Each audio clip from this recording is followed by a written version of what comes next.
আসসালামু আলাইকুম রহমতুল্লাহি বারাকাতু।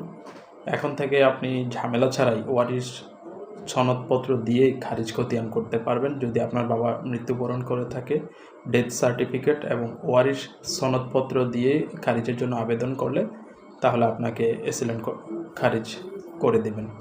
আর যদি আপনি আপনার নামে শুধু আপনার অংশটাই আপনি খারিজ করতে চান, আলাদা হোল্ডিং করতে চান, তাহলে আপনি আপনাদের ভাই বোনদের মধ্যে একটি বন্টনামা দলিল করুন, রেজিস্ট্রি করুন, করে ইউনিয়ন এসিলেন্ট বরাবর খারিজের জন্য আবেদন করুন। ডেথ সার্টিফিকেট দিন আপনার পিতার এবং ওয়ারিশ সনদপত্র জমা দিন। তখন দেখা যাচ্ছে যে এসিলেন্ট আপনাকে খারিজ দিয়ে দেবে। তো এই বিষয়টি পরিপত্র আকারে ভূমি মন্ত্রণালয় জারি করেছে 12/2/2025 তারিখে। আশা করি খারিজের বিষয়ে অনেকটাই অস্পষ্টতা দূর হবে এবং এসিলেন্টরা যে বাচ্চাদের বসে থাকতো যে বন্টনামা দলিল লাগবে, এই বিষয়টা হয়তো আর লাগবে না। আল্লাহ হাফেজ। আসসালামু আলাইকুম রহমতুল্লাহি ওয়া বারাকাতুহু।